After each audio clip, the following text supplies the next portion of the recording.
Welcome to the Mindfully Gay podcast. I'm John, and today we're reflecting on the people who've helped shape us into who we are. I'm Nick, and we'll be paying tribute to the mentors and teachers who've guided us along the way and exploring how we've taken on that role for others. And I'm Jerry.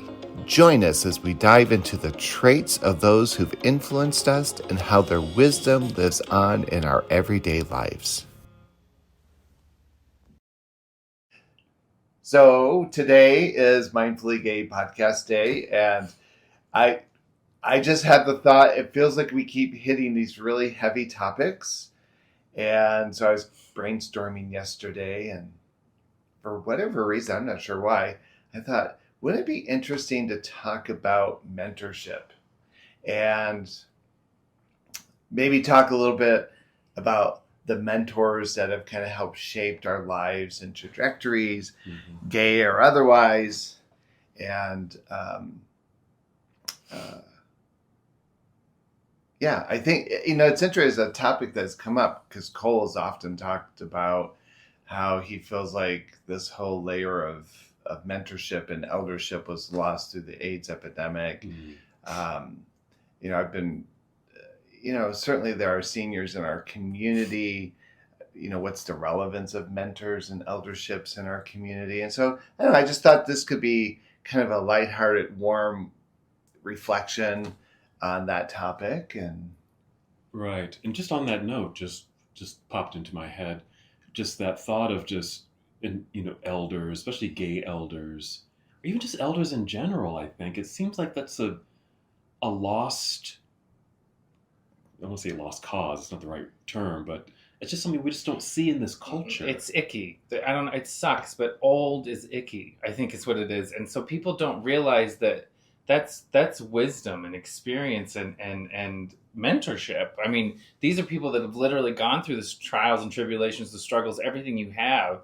And I agree. I think I know. I think that's part of it. I think that just people don't look at old people the way that they maybe should. They don't have the respect that they do. And so it kind of gets, and especially when it comes to the issue of gay elders, I mean, unfortunately, it's just not, getting older is not a sexy topic in the gay world. Right. And so maybe that too is kind of, a mark against them that shouldn't be. Yeah. But yeah, I know what you mean. It's just kind of a lost, it's strange, but it shouldn't be. We should change that. We should do something about that. Right. It's just something we just don't see in this culture. There's no ceremonial kinds of rituals or rites of passage, that an elder or someone of, prominence or whatever that kind of guides you through, life and learning life lessons.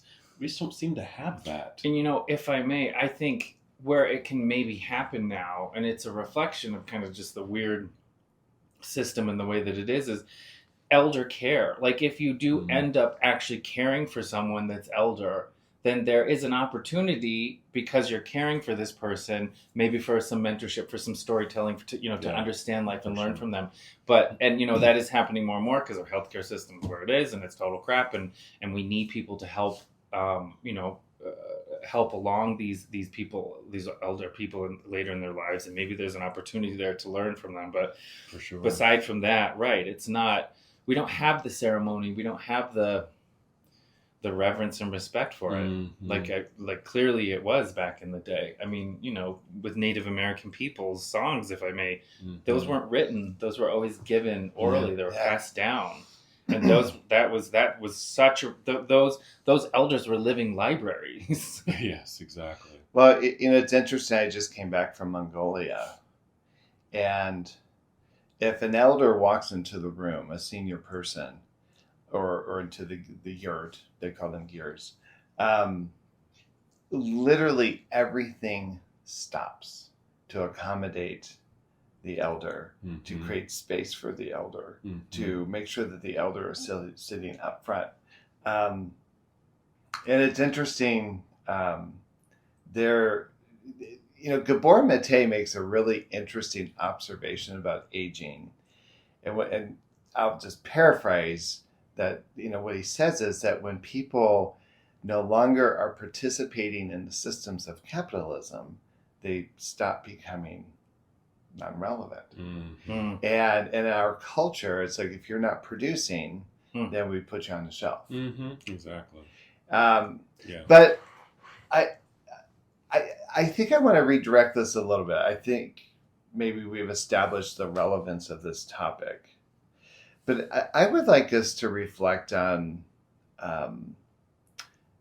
maybe our own experiences with mentors or teachers or people who have had that kind of impact in our lives that shifted the trajectory of our lives. On Instagram, I shared a story in high school, which was like in the late 70s, early 80s. But, you know, I grew up in rural Michigan, would not necessarily describe my family system as the most supportive or nurturing place. And I was a very shy, awkward, closeted, scared kid. And got into high school, and I was in an English class, and this teacher, Donna Shear, for whatever reason, we were studying the story of Anne Frank, and our school was producing the play. And she just suggested, we had a rather well-developed theatrical program in our school. And she's like, well, why don't you come after school and help us build the stage for this thing? And I had never considered theater or performing. I mean, that was just way outside of my realm. But it was interesting. I got involved in the stagecraft part of this play. And which there was another teacher by the name of Jackie Plaz. And what's interesting is neither one of them seemed very daunted by my own personal image of myself. And I recognized throughout high school that they facilitated opportunities for me to expand. And the idea of public speaking scared the shit out of me. And Jackie assigned me as an impromptu speaker in this coaching program. And I did other kind of theater at the time and did some singing in the choir and musicals. But it really brought me out front. And really, here I am 60, and I still think about the impact that those moments had in my life as I'm sitting on a podcast, as I'm give lectures and discussions to rather large audiences, that I don't think I would have ever had the courage to do what I'm doing today if those two hadn't set the stage. And it's really nice to be able to reflect and have things like that, right? Know that when it happened, the catalyst, like the people that were kind of responsible for fostering something that you were definitely not thinking about then, but now look at how it's come. Look at what you do. Like it's such a foundational thing for you. And Facebook is such an interesting world because I'm actually friends with Donna Shear on Facebook. I think she lives somewhere up in New England, but what's interesting is she still kind of has that glow about her. You can just tell by the pictures and the things that she reports on Facebook. And Jackie Plaz was also, I don't see so much of her. And it's interesting, she was my mother's, my mom did not like her at all. But I think Jackie was somebody who was really quite specific, and she wasn't critical, but she could give you really great direction. And I found that really powerful in my life. So I'm wondering, I mean, I'd like to get into gay mentors too, but I'm just kind of wondering, I know you talked about a school teacher, but is there... Just to comment on what you just said, I think it's just remarkable, especially, as we reflect on our childhood, and being young and just trying to figure out the world and ourselves, that someone saw you. Yeah. They saw something in you. That you couldn't see yourself. That you couldn't see yourself. And that they took it upon themselves to steer you, hopefully, in the right direction. They saw something in you. I get emotional about that. No.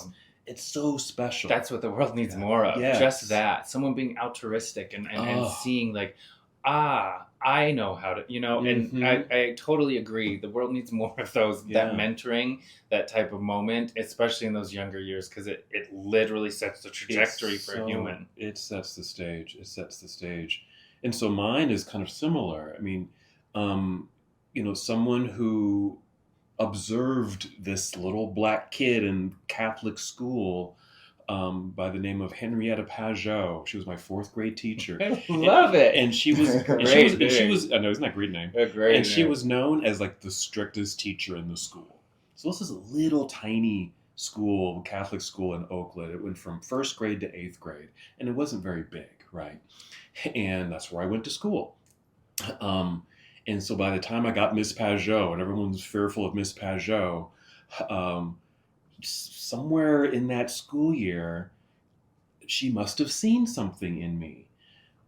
Granted, Catholic school, small school, they didn't offer much. It was a good education. I think it set us up okay, I guess, for junior high and maybe even high school. But it didn't offer much. As far as extracurriculars, they had choir, and that was it. So I did choir, and that was the only kind of outside thing. There was no kind of sports, or I think there was a Christmas play. Maybe that was it. But this teacher, I think, just saw something in me and went to my parents and said, Mr. and Mrs. Cottrell, you need to get John out of this school. Wow. You need to get John out of this school. He's not being nourished enough. Wow. He's a talented kid, and he's not getting what he needs from this school. And my parents took heed. And so I was fourth grade, I stayed until sixth grade, and they got me out of that school. And I went to this private school in Oakland, and it was very interesting because it was this ritzy school, but it offered stuff that would really nurture, engage me and nurture my talents. And it did. I think what an amazing thing she did. Yeah. And what's another fun little fact about that, she was my fourth grade teacher, but she ended up being our librarian at the high school I went to. And so, nice. So she saw me a little bit later in life, as a little older kid, and she was the same. She just, and I think I remember, thanking her.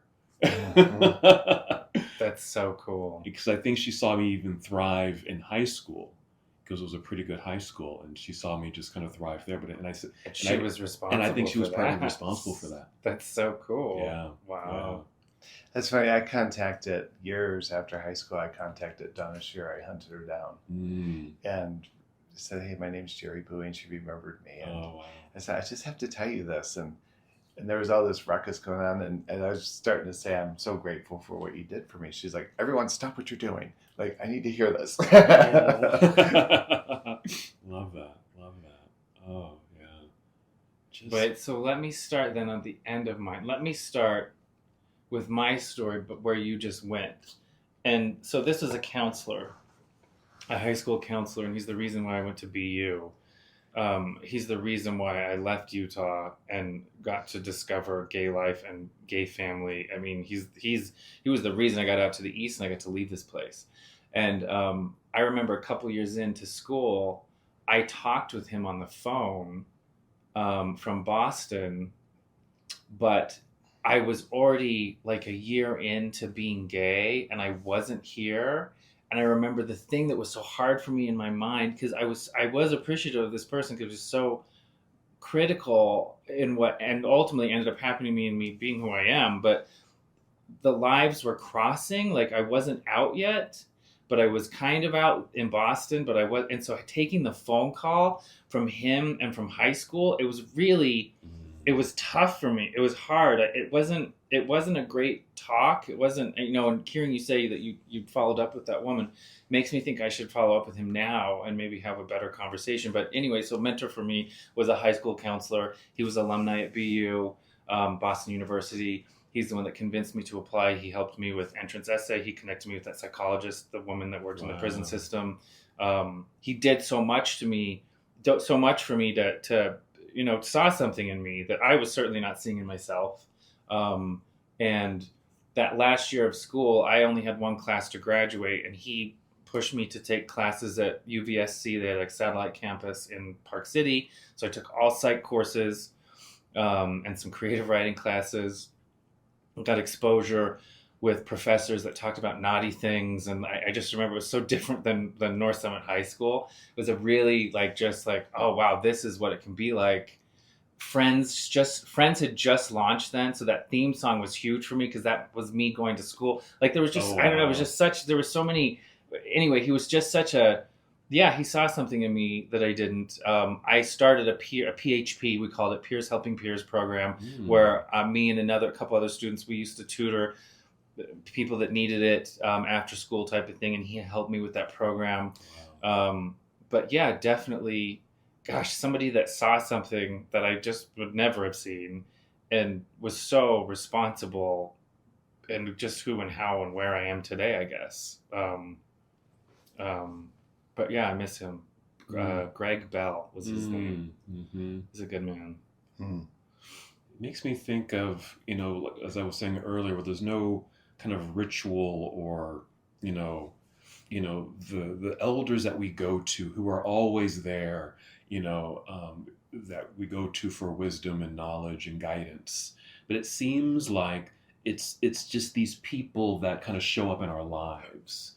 They may not be mainstays, we just kind of pass through, like a counselor or a school teacher or something.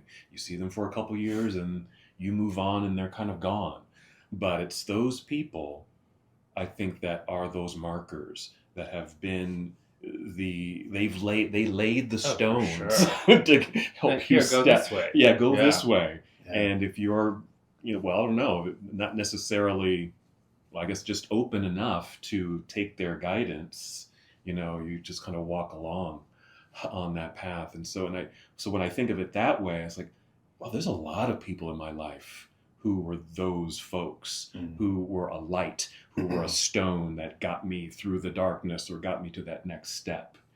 And as I was thinking about this, there's another individual who I would consider, and I haven't thought about this person in a long time, I probably would consider a gay mentor, who I met. I was in my early 20s probably, and at the time I was a volunteer care provider, I guess you can say, for people living with AIDS. And so he was one of the people I went to his house and helped him clean his house. And we became very good friends. He was an older gentleman. His name was John. And he was an artist, and he made stained glass. And so he would show me all his stained glass. He was just this beautiful, beautiful man. And he would I would go to his house once or twice a week or something like that and get into these conversations and talk. And one of the things he said to me, and it just stuck with me, because I was a young queer boy, basically. I was out, but I was early on. But he said something, he described me in a certain way that I had never heard before. He says, "John, you move gracefully. You're a graceful man." And I was... You never gave yourself grace before. You never, right. I just never heard that word attached to me before. It was never described that way before. And it was interesting, and it stuck. No, can I just say, that's definitely a word I have for you. Always has been. You do move with grace. The way you physically move, the way you, even psychologically, you are very graceful, and it's amazing. Okay, so now we've kind of maybe found the point at which that kind of, that pin stuck with you. Yeah, thank you, and I appreciate that. Thank you. But I think it was him that, stuck a pin in it, and was, and I claimed it. At first, I was confused by it, but it was there, right? Mm-hmm. But he needed to point it out to you. It was in you, but you didn't recognize it and acknowledge and give it to yourself. But he recognized it and said, "Oh, you have this," and then from there, it flourished. Maybe. Yeah, and I don't think it would have come from a straight man. But this came from a gay man. I don't think any other type of person or any other person would have said that to me about me, besides a gay man. So that resonated pretty deeply felt. And again, you were in a situation where you were caring for him, and Mhm. it just lends to this mentoring opportunity, maybe. And I think, I mean, if I can, to people listening, the world does need more of it. The world does need more of caregivers. The world does need more of mentoring. And I think that, if you're inclined, if you have just even what we've just discussed, how impactful these crossings have been in the way in which they changed our lives, the trajectory of it. I mean, just be so aware of like, that is such an important part of our communities that we need to contribute to. Not only caretaking for those that are older that need it, and then perhaps there's a mentoring that, of course it will. You're going to learn from them. You're going to hear their stories and their wisdom, and it could maybe only happen that way. But then on the flip side, as an individual that has some life experience, be aware that you could have such a humongous impact on an individual's life and their understanding and where they go and who they become and who they then end up helping in life. Like it's a very cyclical thing, but it takes doing it. It takes that man saying you have grace. It's something so simple, but it's profoundly impactful. But we all are imbued with this responsibility too, as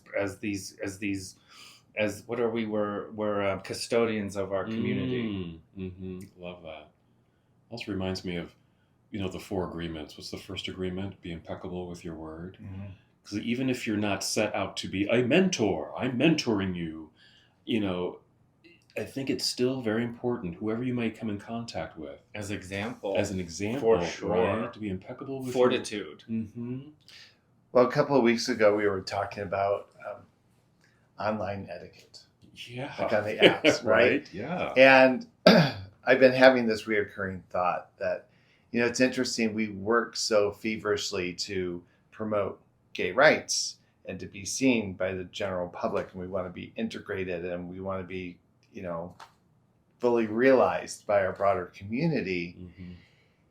And I often think the thing that will keep us from that goal is how we treat each other. Yes.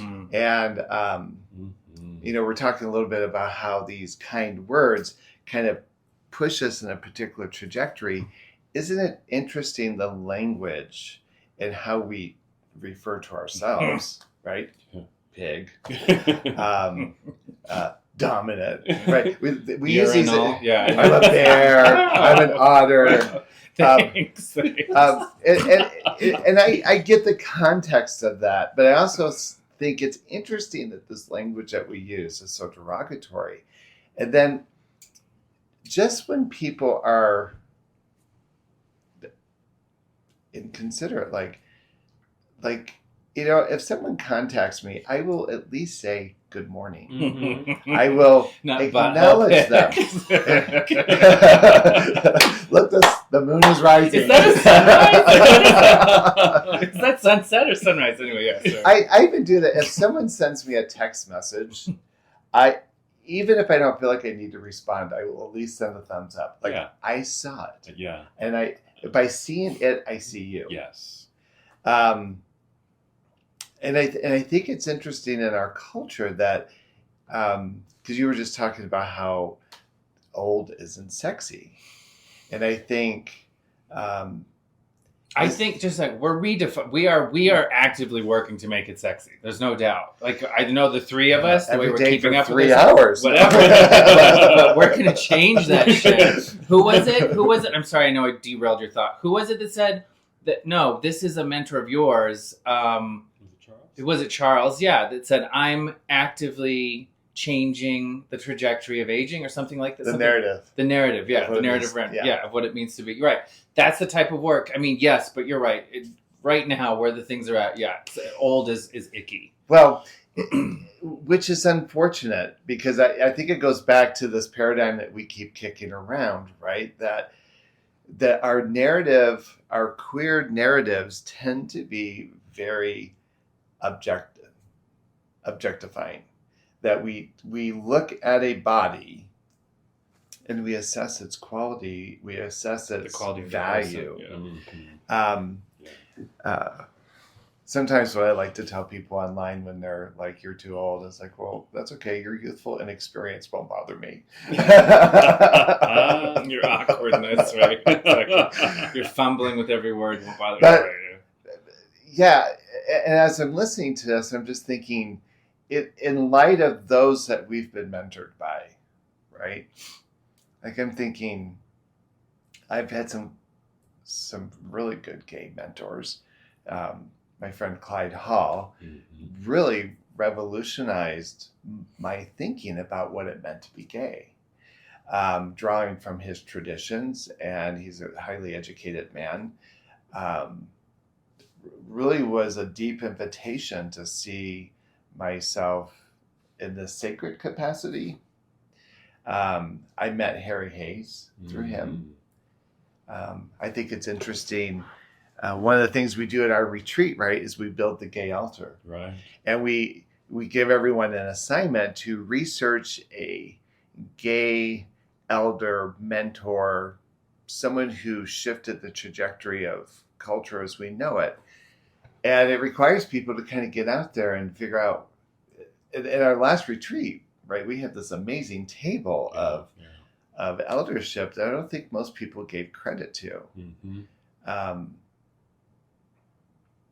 Yeah, and so I guess I'm just kind of putting this out here because I think in light of what I'm hearing you guys say is we're, as much as we like being mentored and the value of that, is we all have this opportunity to be not just the apprentice, but to also be the mentor, that we're ushering in this new culture of queer identity that I think I know I find myself in this conflictual place. I went to 2 Pride events this year and I thought, wow, the nature of Pride events have changed so much. And for instance, I'm not saying I have a bias here. I probably do have a bias, but I'm just stating that there was so much gender diversity at these Pride events that I've not witnessed in the past. Right. And was really quite contemplative about what does that mean? What's the trajectory for gay and lesbian identities in the wake of the gender revolution? And did we get it wrong? Or did we open the doors for those to find more fluidity in their expression? Was that unintended mentorship? Right? Right. But I'm wondering, what if we took inventory about how do we show up as mentors? Like, what is the influence we have? Well, I like what John said about its example, right? It's how you conduct yourself as a gay man in this world day in and day out. And there are opportunities that you may not be aware of, but it's how the other gays see you conduct yourself and the way in which that might influence them. And that too can be very profound. You can get mentorship by not ever meeting a person, right? You can see things that inspire you to behave or adopt a certain thing and be like that. And that becomes who you are for the rest of your life. And, if you go through and litigate it, you might find that that's how and when it happened because you saw John, conduct himself on a text on Scruff or whatever. And it was not what it normally was. It set an example of this is a wild ass environment with buttholes everywhere, but we can still see each other. We can still treat each other like humans and have that respect for each other.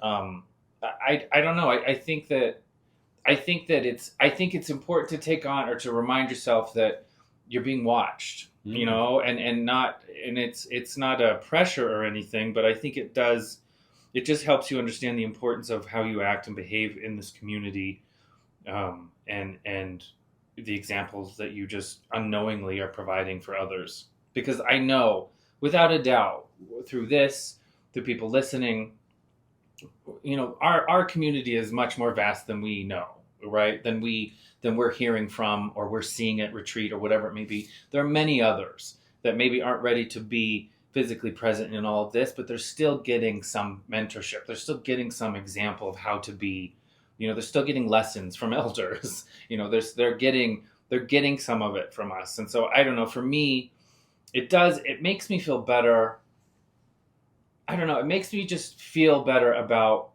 conducting myself in a way that I know that I'm proud of, that I know that if I knew a younger gay was watching and started emulating or whatever, I would be like, okay, that's good. That's going to serve you well. You know, I don't know. I guess that's how I feel about showing up. It's just a better awareness of, I'm just more mindful about how I put myself out there, what I'm doing. I mean, yes, I'm still making porn and I'm definitely still doing that, but I'm doing that in a way that does sound funny. But it's not, you know, we've always conducted ourselves in a way that, you know, this is funny. Wow, here we go. So thinking about, here we go. I'm going to get billed for this therapy session. But thinking about like my dad watching porn and my porn and confronting me on it. And I've always thought, you know, it's not that I want him to necessarily. Inheritance. No, not that I want him to or anything, but it's just that I think I always very quickly on, because of how my partner and I have done this porn business, because I know we've always had a lot of eyes watching us.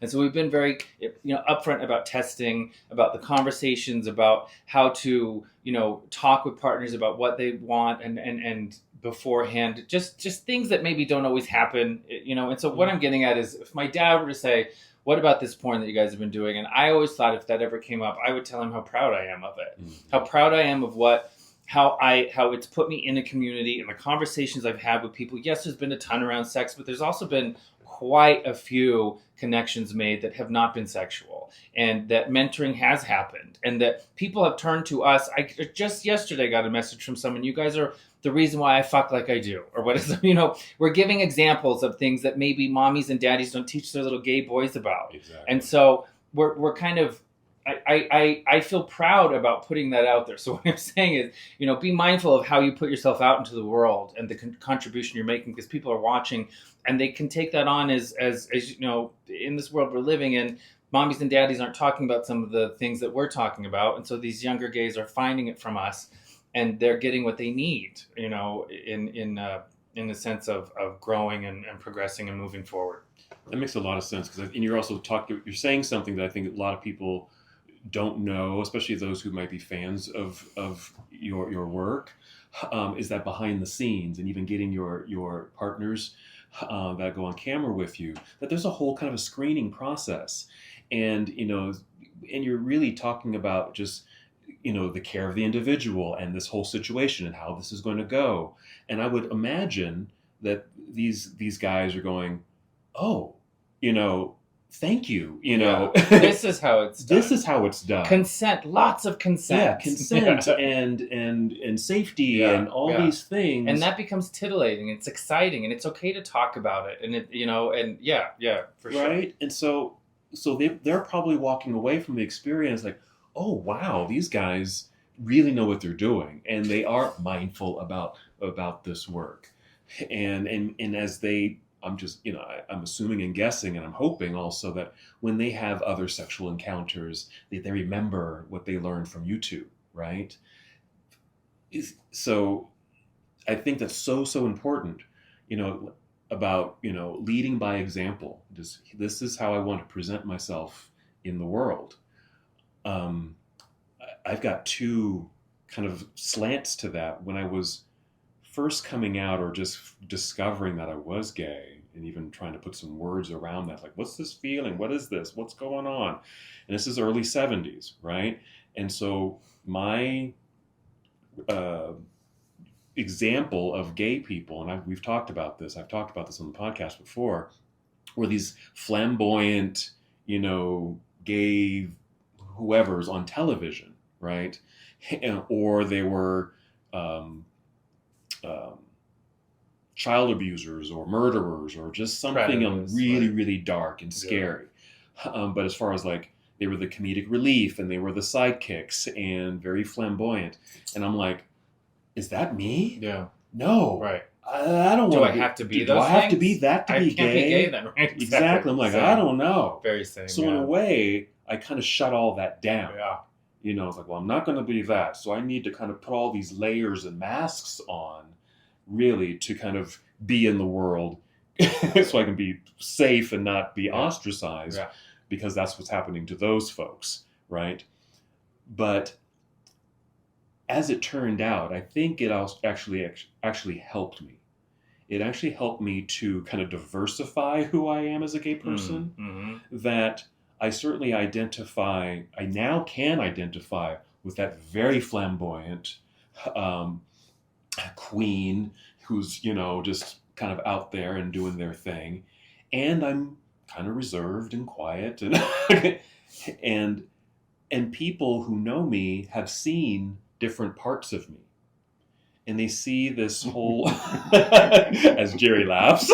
I've known Jerry for almost 30 years, and Jerry I've seen it all. He's seen it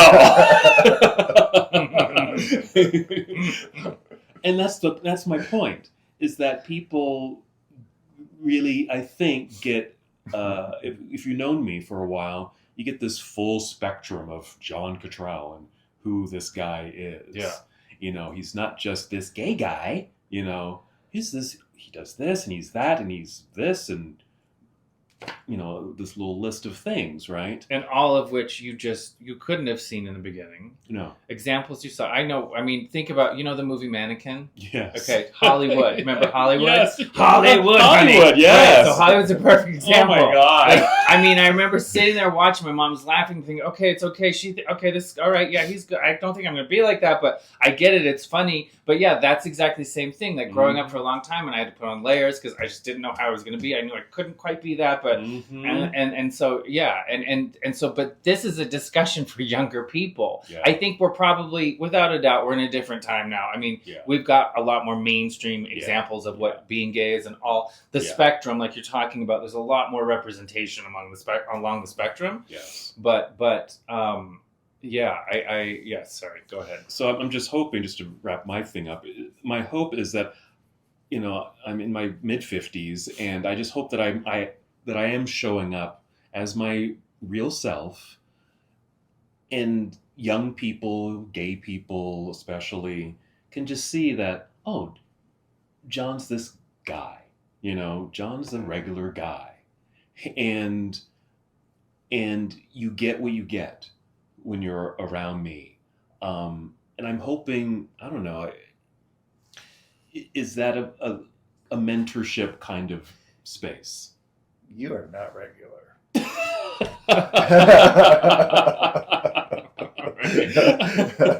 You are not a part of regular. You cannot use the words normal or regular. I think you're extraordinary. Yeah. And I think people graceful need to look at you and say, I want parts of you and me. I was actually thinking about this morning. I thought, we're talking about mentors. And I was thinking for a minute, like, what you teach me whenever we do a retreat, like, I just know I can look to John and trust his calm presence that communicates all will be well. And I know that you have this capacity to hold space for whatever shows up. I think that's extraordinary. Yeah. I don't know that I've ever experienced a judgmental bone out of you. Really? I don't know what you're telling people about me later, but exactly. Holy shit, Jerry! Wait, no. Anyways. Well, but see, I think you emulate qualities that I would want my gay son to see and emulate. Yeah, for sure. I think you're an example of something extraordinary. And I was thinking, it's interesting, my roommate and I were talking downstairs. We're both training with Nick. And she made the comment that he's just the best cheerleader. And I know you have this exterior about you, but I also know that there are people that touch your heart that you really want to help. Yeah. And they stick with it because they know you'll support them and cheer them on. And again, I think you're an example of these qualities that I would want my gay son to Mm. emulate. Well, thank You know, this kindness and this generosity. So I'm sorry, just when you said regular, I'm like, no. In fact, I wish more gay, queer men in our community understood that our culture as we live it today would not exist with the vibrancy that it does.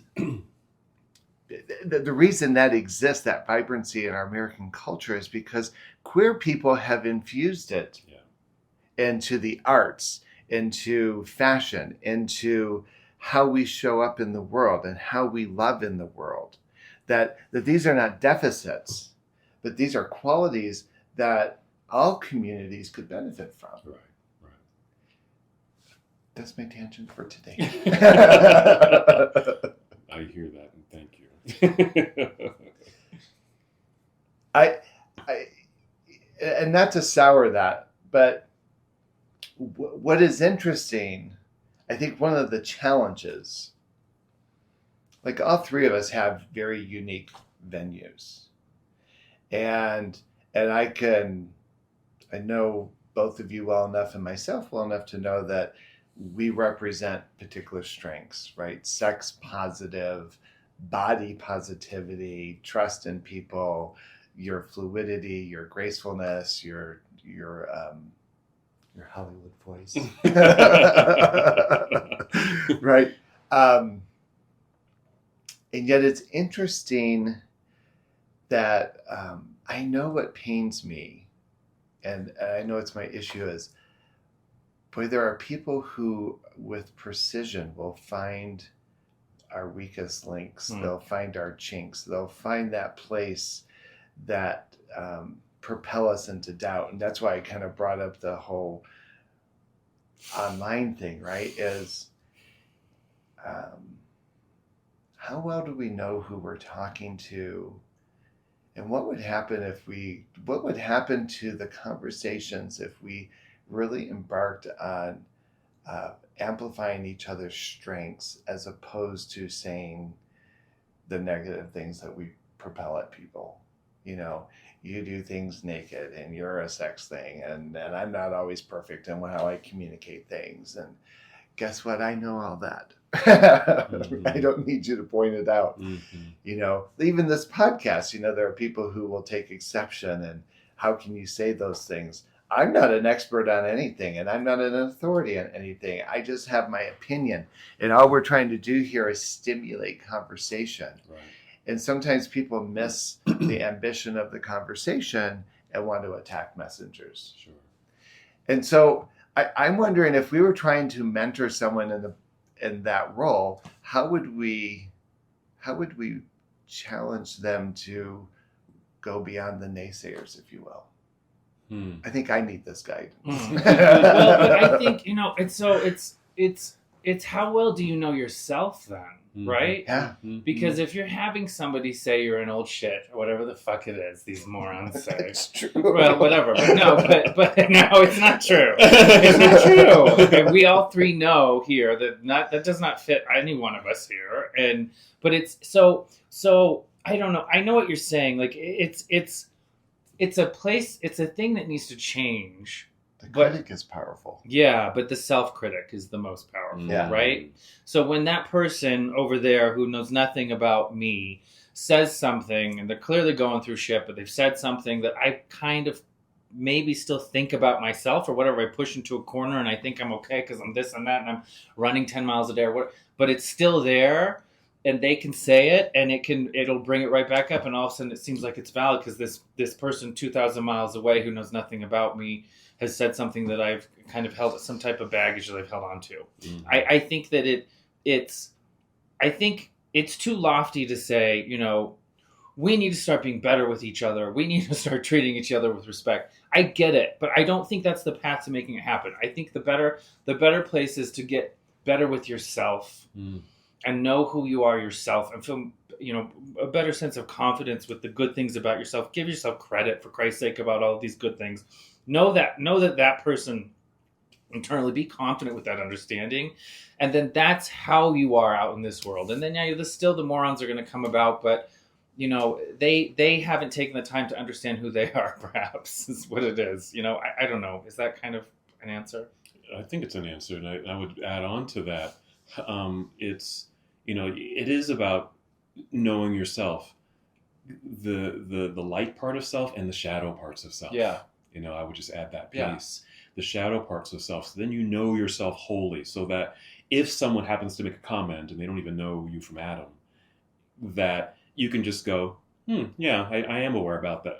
I am aware of that about myself. Right, and what else is new? Yeah. Rather than getting all reactive and maybe defensive and confrontive because someone's pointed at something and it happens to be one of your dark shadow pieces. But if you've done your work, I don't know, if you've talked to a therapist or you have friends or colleagues or confidants that you can open up and be your full self in order to get to know yourself, then you can show up fully, I think, out in the world. Showing up fully. Yeah, show up fully. That's the word. And another, kind of going back to the 4 agreements, don't take things personally, right? Because usually it's not about, right? It's not about you. It's usually about them. And even the positive things, if someone says something negative to you, don't take it personally. But even if they say something positive about you, don't take it personally. Yeah. Because these are things you already know about yourself. Right. If they are saying something positive about you, it's also a reflection of how they may even see themselves. And that's good. So yeah, I think in order to be, well, not in order to be a good mentor, it's just, if you want to just show up fully, get to know yourself. And I do think that I agree, Jerry, about your observation about John, about there's always this calmness about, I always view it as confidence, and I always have viewed it as John. I think that John knows himself. I think that you really have a good, solid understanding with who you are in this world. And I think because of it, maybe I'm wrong. Maybe I'm totally wrong. I'm sorry if I am. But Who am I? Who am I? Can you tell me, please? This bullshit right now. No, but I do feel that that's how that's what I've always felt. Grace, I'm so glad you brought the word grace, because it definitely is something that I've always thought you're so graceful. But your calmness, this like container of we've got this calmness that you have, I've felt that it's because you have a solid understanding of the man that you are in this world. And I respect that. I hope that's accurate, but I mean, not to put pressure or anything, but that is, I think that's what it is you get to this place of understanding with yourself. Yeah, you've maybe got a couple demons, but they're not as insane as they were, because you've done some work, and that feels good to show up and do that type of work for yourself or with someone or however it may be. Mm-hmm. But then you get to a certain point with that type of stuff that I'm not as, I know for me personally that maybe that's where I'm coming more from, but I know that I'm less anxious about things, the barbecue, that I would normally have to have a drink before going to. I'm more confident in who I am and who I can be with the person or people or whatnot. And so it produces this calmness that I think others can recognize. And no one wants to get mentorship from someone that seems crazy, right? Like it doesn't, I don't want you're crazy. But when you see someone that's calm and confident, I don't know, I'm drawn to that. Mm-hmm. I like that. I like that quality in humans. When I see crazy, I think, all right, we could probably be friends for a little bit. But when I see calm and cool, like a cucumber, confident and graceful, it's very like, I have things to learn from you. It just means low maintenance. No. Low maintenance is true. It's true. This high maintenance is low maintenance. You're right. I'll pull in a little shamanic piece here. In some native traditions, there's a tool that's used, a eagle whistle. And it's a bone that comes from the wing of the eagle, and it's about this long. And when it's done, you blow this whistle, and it represents like a distressing signal to the ancestors, and they respond to that and they come to you. Oh. And but to make this whistle is a very arduous process. You have to boil the bone, and you have to clear out the bone. It has to be completely hollow. Wow. In order for it to work. And so if you look through one of these whistles, it is so cleaned out that it's like glass on the inside. Wow. And the metaphor is that we're all working to become like the hollow bone. So if we're learning how to work with ancestral medicines and spiritual medicine gifts, then you need to become like the hollow bone, which means I'm working on the vessel of who I am. So when I have people who like to apprentice in learning the rituals and spirit journey, and there's different tools. There's like a medicine pipe, and there's different tools, and people want to come and learn how to shake the rattle. If I shake the rattle, then I have the power, and it's like, but it's not the shaking of the rattle. It's the becoming like the hollow bone. And that is the willingness to kind of dismantle these pieces of myself and to examine them so that I'm no longer hostage to them. And the thing about the hollow bone is it's an ongoing process. I think I've done a pretty good job of becoming like the hollow bone, and yet there are times in my life and it's interesting, kind of moving into my senior years, I'm recognizing, well, there's a whole new piece of luggage to go through. There's some more calcification in the hollow bone, right? Yeah. Time to bring out the brush, right? Right. And so part of what I'm hearing, right, the quality of that mentorship and the feedback we hear most about the podcast is the willingness to have conversations about things we didn't know we needed to have conversations about, right? In terms of who are we as gay people? I think that's the value of the retreat is people stop what they're doing long enough to decompress and to look at those stories and to work through them and to liberate aspects of themselves. And I know we're having people show up at some of the fitness classes that might not otherwise have shown up, but they're open to having this new experience or lodge or whatever. And that is what you're just saying. That was really powerful. You just said it in like 2 sentences, I think, but it's getting to the point where you can essentially find the things that aren't serving you well, and you can itemize them, you can litigate, whatever, you can get them out to separate, and then you can start to work on them.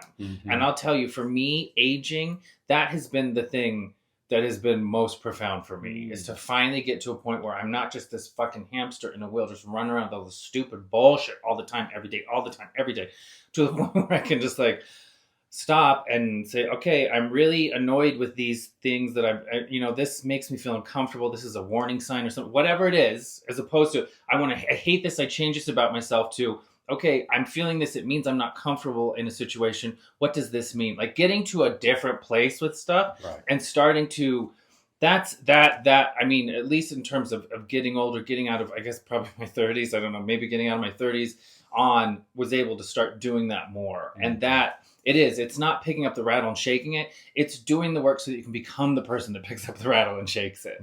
And I think that it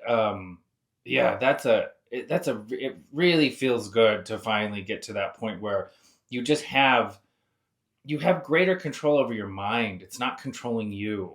And that, I don't know, that was, I'm sorry, I don't know how I got here, but you had just said that was a super profound thing for me, that getting to that time in my life where I could start to do that. And I didn't do it on my own. I definitely had a lot of support, therapists or whomever I worked with to get there. But that was a great, that just feels really good to get to that place in life. And I want to add, just as I kind of step back and look at my elders and teachers, Jerry has certainly been a significant teacher in my life. And, I've talked about, people who just kind of pass through life and they're just kind of this, one-stop shop and they're kind of gone. But Jerry and Bruce have been these monuments in my life, and I've learned so much. Jerry is my teacher. He is my guru. He is my shaman. He is my Paco. He has shown me. I mean, you just heard him say these things. I just got another learning moment right there with the whistle, the eagle whistle. Like, oh, another learning moment. And I feel that Jerry has really stepped into his leadership and gift and mentors, all those words, and even beyond the labels. I remember a time when we would sit in lodge, and Jerry would kind of give instruction, and he would say, so if you want to ask me something, you can ask, you can call him, you can say grandfather, but don't call me grandfather. Don't call me that. Uncle. You can say uncle, right? But I think now he's sitting in that space of grandfather. Yeah, doing it well.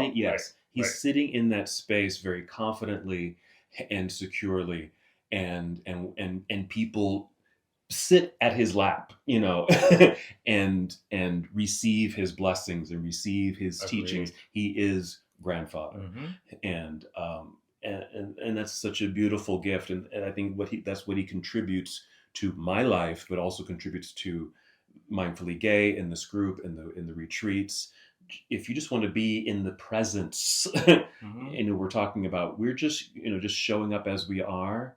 That's exactly, I think, what we're doing. We're showing up as we are, without pretense, without arrogance. We're just showing up as we are. And I think if people were to be in our presence, they would get an honest reflection of who we are and what we, how we show up in the world. That is what happens at retreat. That is what happens in that first circle, is that people's armor of crap starts coming off, and they are able to, in that moment, show up as who they are. And like, we all start working towards that more in that retreat. And I just remember that's what really is, one by one, people started crying, people started saying things, started contributing and getting emotional, getting there. But the protective crap comes off.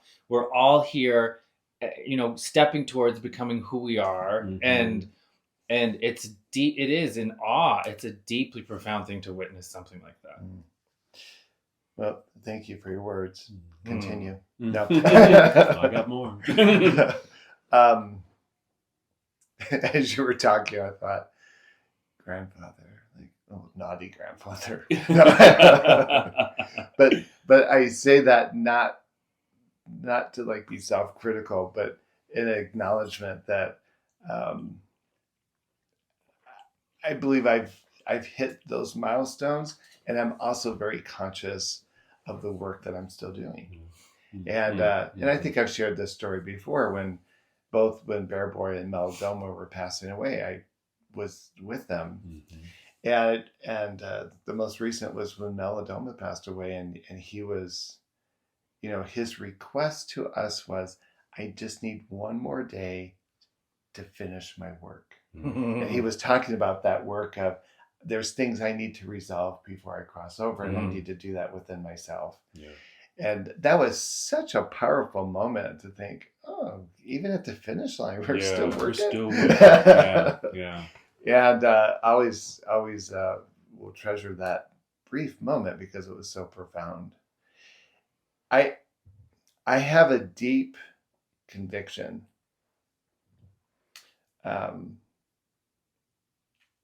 And I think sometimes my frustration is not knowing how to actualize the conviction, because I believe the premise of Mindfully Gay, this podcast, the events and the retreats, have very powerful consequences in our community.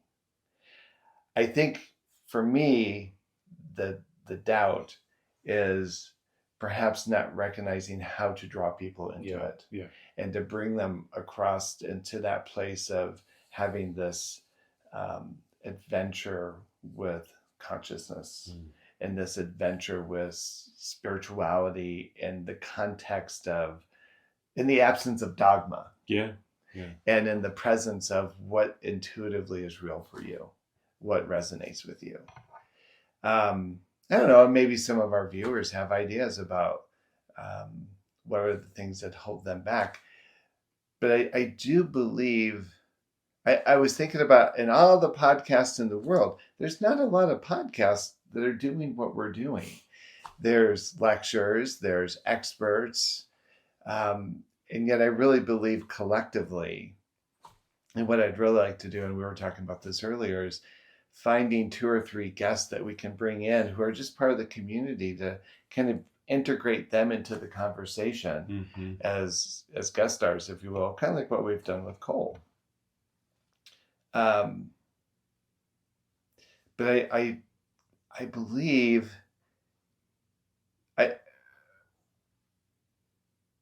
despite the crazy antics and the mean things that we sometimes see, I think deep down in the consciousness of our community is a desire to love and to be loved. And if we're willing to self-engineer and tap into our own authenticity, I believe we would see more of that in the venues that we use. Sure. Yes. And I believe that. And as lofty as that is, I also know that it's challenging. Even for me as an individual, there are times where I don't know that I'm always very good at loving. I don't know that I'm always very good at receiving love. But I know that it's critical to what we're creating. But that what you're saying, that thinking, not, understanding what we need to be, where we need to be, how we need to be, but also knowing that maybe you're not always like that. Like, that maybe you aren't loving right, or maybe there are moments. That's the cleaning the bone out part, right? That's the continual cleaning out. Do you have one of those, by the way? We should definitely. Do you have one? You can't just get one of those, can you? Do you have one? Mm-hmm. Oh, cool. I want to see it. But but I think that it is that is part of it. Even getting to maybe a place of confidence with yourself and how you feel in this world and whatever. I'm not saying it's over. I'm not saying the work is over. No, I mean, it's not. It's always going to be a continual. I guess maybe the world is always continually challenging that idea that you have of yourself that's bringing you confidence in who you are. And so maybe there's always the bone cleaning business that has to continue to happen so that you can kind of stay in that place of contentment with who you are in a world that is maybe not as content as you are with itself. One thing too is I think it's about how we support each other, how we show up for each other. I'll give you an example. I know of this guy. I'm going to screw up his name. His first name is Hunter. I want to say it's Flundroy, but he runs a group. I think it's called Spirit Visions, where he's doing very similar work. There's this young guy you just mentioned, Trevor James, who is running gay men retreats, I think in Costa Rica. Right. And looking at his website and his material, definitely very much in alignment with this kind of energy that we're creating here. And so I think supporting each other, people who are doing this work, Wolf Martinez in New Mexico. Right. There are places where this work is accessible, and the Radical Fairies in their own capacity. I may not understand Radical Fairy philosophy and but what I know is they've created community that says there's more to this than just this surface kind of reaction we see. So we need to support each other. Definitely. So, as a closing note, I'm just thinking, like you said, the work isn't over. It's a continual process of doing our own work, still cleaning the bone. And in yoga, yoga is a practice. And I constantly say in class, this is a practice. And yes, I've been teaching for over 25 years. That doesn't make me an expert of yoga. I'm still practicing. I see myself having a teaching practice. I'm learning just as you're learning. And if we can maybe show up in that capacity, all of us, the three of us, and those that are listening to this and come to our retreats and events, it's just practice. Sometimes you'll be in tree pose and trying to balance on one foot, and you fall over. Oh well, we do that. That happens. That's life. But if we have support and a community that's going to not judge you because you fell, but lift you up and carry you forward, the practice becomes that much more meaningful. And so keep on practicing, even if it's hard, even if you don't feel like it sometimes. Take breaks when you need to, but then come back to it. And I think you will start to see those mentors and the mentorships that are around you. You'll start to see the teacher and guru and mentor within you, and what you're demonstrating and showing in the world just by being you, because you're doing your work. We are having a retreat in September, and I think even though we're recording this in July, I think it's showing, I think you're listening to this in September. So the September retreat is September 19th, is that right? Remember the dates? Oh no! Look on the website. It's in September.